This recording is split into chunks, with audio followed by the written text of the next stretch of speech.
Bonsoir à tous, vous êtes les bienvenus sur la chaîne qui rassemble au sommaire de ce dernier journal. La résidence de l'ambassade de France en Côte d'Ivoire a servi de cadre pour la célébration de la fête du 14 juillet. Devant le vice-président de la République, l'ambassadeur Jean-Christophe Béliard a rappelé les efforts consentis par notre pays pour maintenir un climat de paix depuis 2011. Il a aussi salué les efforts pour préserver la sécurité nationale en dépit des crises qui secouent les pays voisins. Nous sommes maintenant à 2 mois des élections locales et la commission électorale indépendante maintient le dialogue avec l'ensemble des partis politiques. Le point sur le contentieux de la liste électorale et les irrégularités constatées était au menu de ces échanges. L'ensemble des routes de Côte d'Ivoire en état de dégradation seront bientôt remises en état. Le gouvernement vient de lancer le programme d'entretien routier 2023-2025. La faramineuse somme d'environ 75 milliards de francs CFA permettra de bitumer 17 000 km rien que pour cette année. Voilà pour le sommaire, vous suivez le 23h et vous faites toujours bien. Et pour commencer, ce communiqué de l'Assemblée nationale sur saisine du président de la République, le président de l'Assemblée nationale, président du Congrès, convoque mesdames et messieurs les députés à une réunion du Congrès qui se tiendra le mardi 18 juillet 2023 à 14h à l'auditorium du Sofitel Ivoire. Ordre du jour, prise en considération du projet de loi de révision de la loi numéro 2016-886 du 8 novembre 2016 portant constitution de la République de Côte d'Ivoire telle que modifiée par la loi constitutionnelle 2020-348 du 19 mars 2020. Mesdames et messieurs les députés sont priés de prendre toutes les dispositions utiles pour être présents à cette réunion du Parlement réuni en Congrès. Ce communiqué tient lieu de convocation individuelle. C'est signé le secrétaire général Diomandé Aboubakar Sidiki.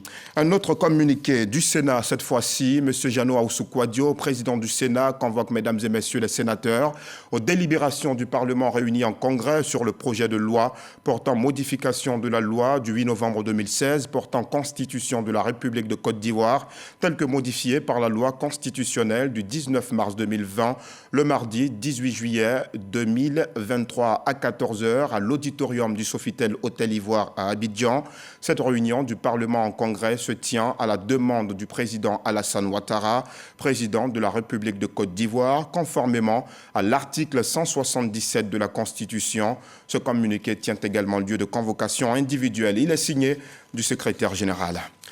En Côte d'Ivoire, les Français ont aussi célébré la fête nationale du 14 juillet. Pour l'occasion, le vice-président de la République, la première dame et plusieurs membres du gouvernement ont répondu à l'appel du diplomate Jean-Christophe Béliard à la résidence de l'ambassade de France. L'occasion était toute belle pour l'ambassadeur français de saluer les efforts fournis par la Côte d'Ivoire pour maintenir un climat de paix depuis 2011, comme nous le montrent Laure Goretti et Alexis Ouedraogo. La résidence de l'ambassadeur de France en Côte d'Ivoire a été le cadre de la célébration du 14 juillet ce vendredi à Abidjan. Le pays est aux côtés de la communauté française avec une forte délégation conduite par le vice-président Thiemoko Mele Kone. La première dame Dominique Ouattara, le premier ministre Patrick Achi, plusieurs présidents d'institutions ainsi que des membres du gouvernement ont aussi pris part à la célébration. Au cours de son discours, l'ambassadeur Jean-Christophe Béliard se réjouit de l'excellence des relations entre les deux pays. Il se félicite des progrès réalisés sous le leadership du président Alassane Ouattara. Depuis 2011, la Côte d'Ivoire est en paix. C'est un bien précieux que la Côte d'Ivoire cultive et entretient jour après jour. La Côte d'Ivoire a d'autant plus de mérite qu'elle vit dans une région complexe, instable, où le terrorisme gagne du terrain et où des centaines de milliers de personnes sont déplacées ou réfugiées. La jeunesse est la priorité des priorités de la Côte d'Ivoire et la France accompagne autant qu'elle le peut cette priorité avec notre partenariat dans les domaines de l'éducation, de l'enseignement technique, de la formation professionnelle, de l'employabilité des jeunes, du service civique, de l'école de la seconde chance, du financement qui monte en puissance des PME et des start-up. Le 14 juillet est commémoré depuis 1880. La loi faisant de cette journée fête nationale a été promulguée le 6 juillet de cette année. Cette date, notons-le, est associée en général à la prise de la Bastille. C'est bientôt la fin de la galère des usagers de plusieurs routes dégradées à travers tout le pays. Le gouvernement vient de décaisser environ 75 milliards de francs CFA pour l'entretien de plus de 17 000 km de routes, rien que pour cette année. Cette action s'inscrit dans le cadre du programme d'entretien routier 2023-2025. L'État a rencontré les entreprises en charge des travaux et la rigueur, vous allez le voir, sera de mise durant tout le processus. Les détails avec Mahama Traoré. Ce sera le 6e programme d'entretien routier qu'engage le gouvernement depuis 2012. Il couvre 3 années, 2023, 2024 et 2025. Sa vocation, traiter 72 000 km de routes en terre pour un coût global de 278 milliards de francs CFA. Une tâche confiée à 135 entreprises retenues après appel d'offres. Les programmes d'entretien routier ont 3 objectifs, à savoir sauvegarder le patrimoine routier existant, désenclaver les zones de production agricole pour faciliter l'écoulement des produits vers les grands centres de commercialisation, mais également et surtout faciliter l'accès des populations aux infrastructures socio-économiques de base. Pour 2023, 17 000 km de routes en terre seront reprofilés, soit un investissement d'environ 75 milliards de francs CFA. Avant l'exécution des marchés, les structures compétentes que sont le Fonds d'entretien routier, la Direction générale des infrastructures routières et l'Agence de gestion des routes rencontrent les entreprises sélectionnées afin d'échanger sur les éventuelles difficultés qui pourraient entraver les résultats attendus. Les intempéries ne sont pas un facteur bloquant, nous le savons tous, mais alors il est question pour nous de prendre toutes les dispositions idoines pour pouvoir respecter le calendrier que nous nous sommes fixés nous-mêmes. Ils nous ont rassuré que le paiement est disponible. On a discuté pour avoir des préfinancements avec les banques, on a pris les dispositions avec l'association des banquiers de Côte d'Ivoire. Des garanties certes, mais une tolérance zéro est prévue pour les entreprises défaillantes. C'est sur 3 ans, mais rien ne garantit que l'année prochaine, ces entreprises-là auront le marché. Autant on leur donne de la visibilité sur les 3 années, autant si chaque année les résultats escomptés ne sont pas attendus, ces entreprises seront purement et simplement retirées. Le réseau routier ivoirien compte 82 000 km de linéaires, dont 91% de routes en terre. 40 000 km de routes avaient été traités lors du précédent programme d'entretien routier. Une chose est d'entretenir les routes et une autre est de réprimer sévèrement les actes d'incivisme sur nos routes bitumées pour éviter les accidents et les morts. À ce sujet, l'État est à la tâche. La commission spéciale de suspension et de retrait du permis de conduire vient d'en suspendre 31. Les résultats des analyses de dossiers sont accablants. 8 de ces dossiers concernent des accidents mortels, 16 portent sur les accidents corporels, 16 autres sur les accidents matériels et 3 dossiers relatifs à d'autres infractions, comme nous l'explique Léon Brou. Automobiliste FK face à la commission spéciale de suspension et de retrait du permis de conduire. Il est auditionné entre autres sur les circonstances et son implication dans l'accident de la circulation qui a entraîné le retrait de son permis de conduire. 44 dossiers à examiner à cette première session du 2e semestre 2023. 16 dossiers pour des cas d'accident corporel, 16 dossiers pour des cas d'accident mortel et 3 dossiers pour des cas d'infraction, autres que ce que je viens de dire, 10 autres cas. 6 permis de conduire restitués à leur titulaire, dont 4 avec sursis, 31 suspensions fermes allant de 3 mois à 15 ans et 7 absents sur les 44 dossiers examinés. Des chiffres bien loin de ceux du premier semestre 2023. 317 dossiers en 7 sessions qui sont composés de 17% d'accidents mortels, 35% d'accidents corporels, 37% d'accidents matériels et 11% d'autres infractions. C'est vrai que nous constatons toujours des accidents, mais comparativement à la même période de l'année passée, nous avons une diminution, surtout en ce qui concerne le nombre de tués. Amélioration de la sécurité routière, c'est grâce aux réformes du gouvernement, notamment la vidéo-verbalisation. Toutefois, et au regard de la saison des pluies, la coordination des actions de sécurité routière invite les usagers de la route à redoubler de prudence.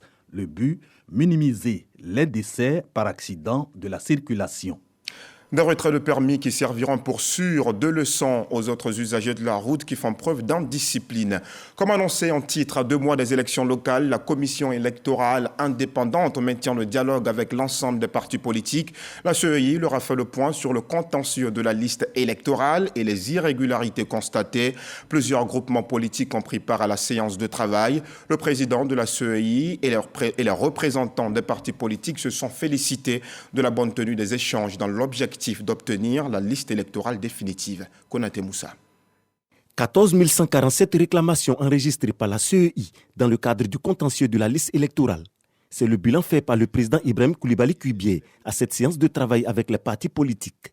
Sur le total des réclamations reçues, 3 548 ont été jugées irrécevables, soit parce qu'elles ont été formulées hors délai, soit la qualité du réclamant ou du demandeur faisait défaut, soit la réclamation portée devant la commission électorale n'était pas fondée par manque de preuves. Après examen des requêtes qui ont donc été considérées comme recevables, dans le fond, 3 058 réclamations ont été rejetées. 7 541 réclamations ont été jugées valides et reçu une suite favorable. Ces réclamations validées et prises en compte systématiquement par la commission électorale indépendante se déclinent comme suit. 2 927 concernant les inscriptions, 3 971 concernent les corrections des mentions, c'est-à-dire l'actualisation, et 643 concernent la radiation. La rencontre avec le groupement politique vise également à recueillir leurs avis et préoccupations, notamment sur les cas d'irrégularité constatés. Nous avons le cas des décédés qui figurent encore sur la liste électorale. Nous avons aussi des cas de personnes qui ont usurpé leur identité. À la dernière rencontre avec le président de la CEI, il a déclaré clairement qu'il y avait 3000 cas de personnes qui avaient fraudé sur le certificat de résidence. Et la CEI avait porté plainte de personnes, parce que ce n'est pas normal. Nous disons, sur le président de la CEI, mais nous disons qu'il faut continuer. Certains partis politiques ont soulevé des problèmes qui ont été soumis à la commission centrale. La commission a examiné ces problèmes. La commission nous a fait le point de ces recherches et la commission nous a informé des solutions qui ont été adoptées. Et donc nous considérons que ces solutions contribuent à la fiabilité de la liste électorale, apaisent et rassurent les différents acteurs politiques. Nous avons été heureux que la CEI ait pris en compte nos préoccupations, nos observations et a décidé d'y apporter les solutions idoines. Nous repartons avec le sentiment que ce travail va se poursuivre et de façon progressive nous conduire à avoir une liste électorale propre, crédible, comme nous le souhaitons. C'est l'attitude déjà, la démarche de rencontrer les partis politiques pour porter à leur connaissance tout ce qu'ils ont fait comme travail pendant le contentieux. C'est un souci de transparence qu'il faut saluer, c'est un esprit de transparence qu'il faut saluer. À l'issue des échanges, le président de la CEI se félicite de la bonne ambiance qui a prévalu. Nous avons souhaité que nous ayons une séance de travail au cours de laquelle nous allons donner des réponses à ces irrégularités-là, entre griffes.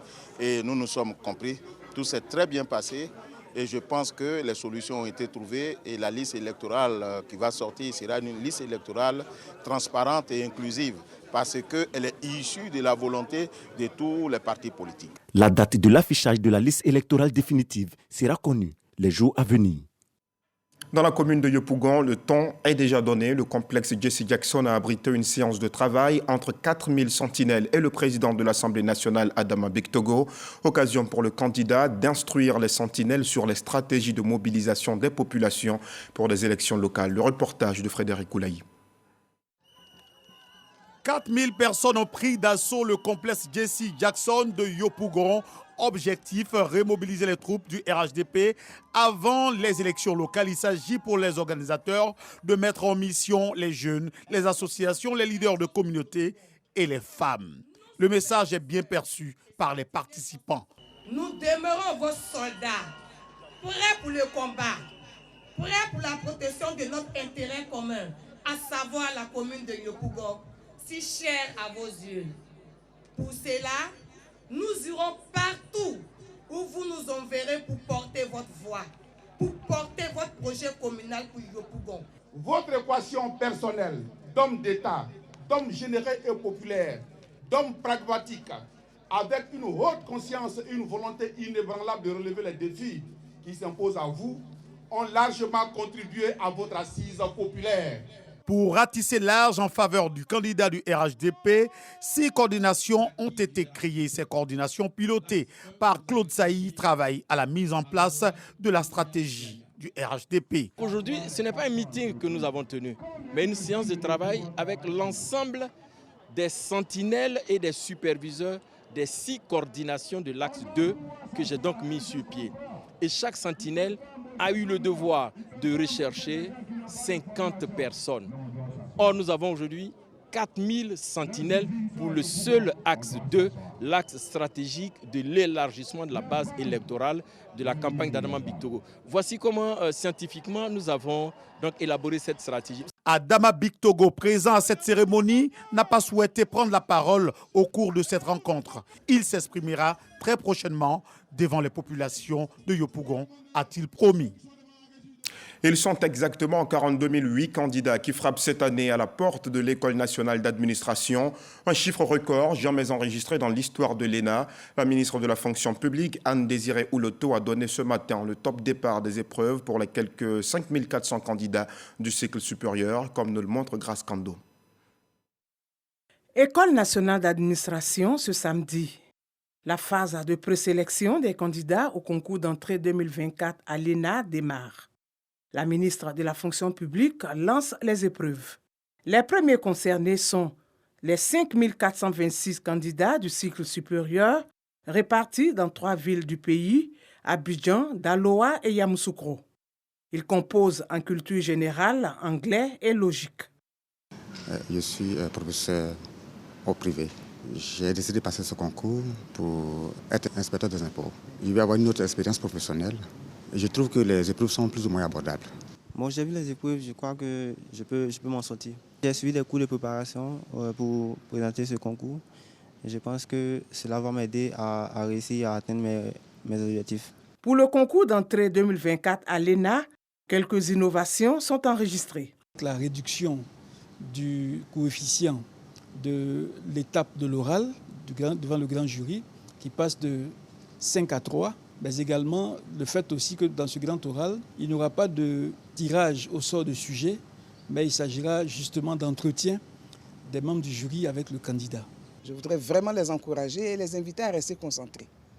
Personne ne peut les aider à rentrer à l'ENA en dehors d'eux-mêmes, de leurs compétences, de ce qu'ils ont appris tout au long donc, de leur cursus scolaire. Et je voudrais également dire que les dispositions en vue de lutter contre la corruption ont également été prises en liaison avec toutes les structures de l'État concernées. Au total, pour l'ensemble des 3 cycles, 42 008 candidats sont concernés par le concours d'entrée à l'ENA 2024. Une première dans l'histoire de l'ENA.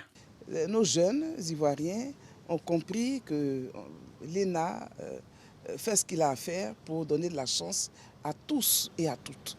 Après la phase de présélection, suivront la phase de sélection et les épreuves orales. Tout naturellement, nous souhaitons une très bonne chance à l'ensemble de ces candidats. Et pendant ce temps, les futurs étudiants de l'université de Bandoukou doivent attendre octobre 2023, date de la rentrée académique prochaine, pour commencer les cours. Cette université formera des cadres de haut niveau dans les domaines de l'architecture, l'urbanisme, l'art, les lettres, les sciences humaines ainsi que le développement durable. Une faculté de médecine adossée à un CHU est également prévue.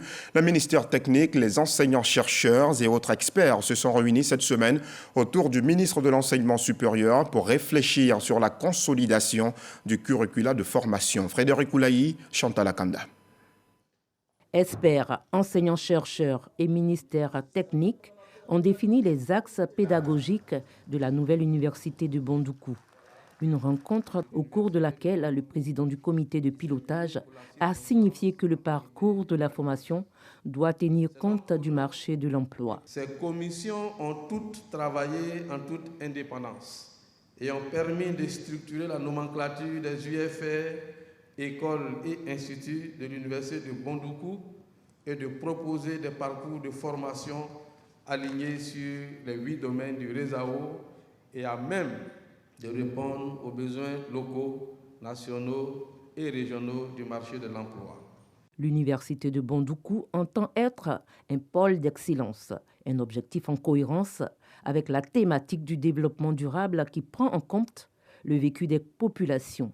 À côté de cette thématique, cet établissement a vocation d'être le temple des sciences du langage, des arts et de la communication. En octobre 2023, nous allons ouvrir l'université à la première promotion de bacheliers avec un certain nombre d'infrastructures et d'équipements. Et les travaux vont continuer et l'ensemble de la phase 1 de l'université sera achevée fin décembre 2023. De 2011 à ce jour, la Côte d'Ivoire est passée de 3 à 9 universités avec la création de l'université de Bondoukou. Selon le ministre Adama Diawara, l'État a consenti d'énormes ressources financières et humaines. Ce sont 4 870 enseignants, chercheurs qui ont été recrutés pour améliorer l'offre de formation. La Côte d'Ivoire solidaire est en marche et les initiatives se multiplient pour une solidarité agissante entre les Ivoiriens. Au nombre de celles-ci, on compte désormais les associations de valorisation et d'entraide communautaire, en acronyme AVEC. La ministre de la Solidarité et de la lutte contre la pauvreté, Miss Belmondo Dogo, a procédé hier vendredi à Boisflé au lancement officiel des AVEC. Elle était accompagnée par son collègue de la promotion de la bonne gouvernance, Epiphane Zorobalo, un cadre de la région, Michel Mambo-Sogodogo. Boisflé, place Tchentchen. Elles sont venues nombreuses, les femmes de Zuenoula, de Bono, de Saint-Fra, de Kononfla, en somme de toute la région de la Maraoué, pour assister à la cérémonie de lancement officiel des AVEC, les associations de valorisation et d'entraide communautaire. Les femmes de Boisflé, de la Maraoué surtout, se battent. C'est le grenier de la Côte d'Ivoire. On s'est bien planté, on s'est bien récolté et on s'est très bien vendu. À l'occasion, 15 AVEC ont été présentés. Elles s'ajoutent ainsi aux 183 déjà en activité dans la région. La ministre de la Solidarité et de la lutte contre la pauvreté, Miss Belmondo Dogo, et le ministre de la promotion de la bonne gouvernance, Epiphane Zorobalo, cadre de la région, ont salué le dynamisme des femmes de la Maraoué, engagées pour l'autosuffisance alimentaire en Côte d'Ivoire, avant de les inviter à toutes intégrer les AVEC. C'est véritablement un outil d'autonomisation et un outil de développement. Nous encourageons donc Madame le ministre de la Solidarité pour cette belle initiative à l'endroit de nos mamans. Les femmes bourreaux, les femmes yoré, c'est pas vous que nous allons dire comment une femme doit se battre. Vous le faites déjà si bien. Vous êtes toute une leçon pour toute femme. En majorité, vous n'êtes pas allé à l'école, pour celles qui sont en zone rurale. Mais cela ne vous a pas empêché de mener à bien vos activités génératrices de revenus, de trouver la formule pour écouler vos productions jusqu'à Abidjan, de vous mettre ensemble parce que vous savez qu'ensemble vous êtes force. Et pour booster leur production, les émissaires du gouvernement leur ont offert 10 broyeuses mobiles, 10 presseuses, des congélateurs, des tricycles, le tout d'une valeur de plus de 11 millions de francs CFA. Les familles sinistrées par les récentes pluies qui se sont abattues sur Boisflé n'ont pas été oubliées. Elles ont également reçu la visite des 2 ministres qui leur apportaient la compassion du gouvernement. Une solidarité agissante amène toujours une parfaite cohésion sociale. C'est aussi le message que le ministre de la Réconciliation et de la Cohésion nationale a adressé au comité de médiation dans le village Atchan qu'il a rencontré. Ce comité avait été mis en place récemment par le ministère afin de taire les querelles et apaiser les tensions dans le village ébrié. À cette rencontre était aussi présent le ministre-gouverneur, comme nous le montre Marie-Chantal Akanda.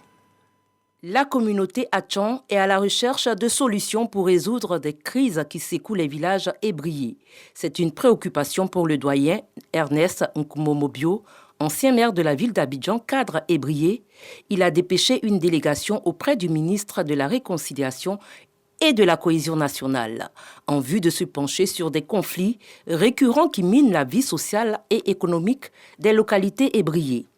Ces conflits ont souvent pour origine des querelles de succession au sein de la chefferie. Noël Akosi Benjo, ancien maire du plateau, fils de la communauté, conduisait la délégation.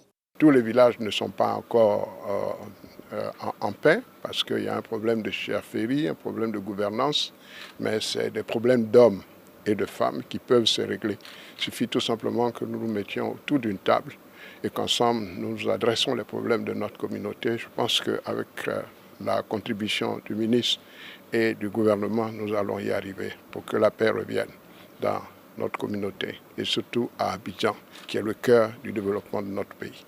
Le ministre de la Réconciliation et de la Cohésion nationale a pris note de cette préoccupation et s'engage à collaborer avec la communauté Atchon afin de les aider à trouver une résolution définitive de ces crises. Ce que nous recherchons sur l'ensemble du territoire, c'est la cohésion, c'est la stabilité. Donc le peuple Atchon n'étant pas en dehors, nous avons été saisis de ce dossier que nous connaissons. Ça fait partie de nos attributions. On va s'investir pour que règne une paix définitive dans tous les villages ébriés. Si eux-mêmes qui nous hébergent, ils ne connaissent pas de paix, il va de soi que nous serons nous aussi perturbés. Ces échanges entre le ministre Kwadio Konan-Bertin et cette délégation marquent une étape sur le chemin de la réconciliation et de la cohésion sociale du peuple Atchon. D'autres rencontres sont prévues en vue d'établir un calendrier de collaboration visant à restaurer une paix durable dans les villages ébriés.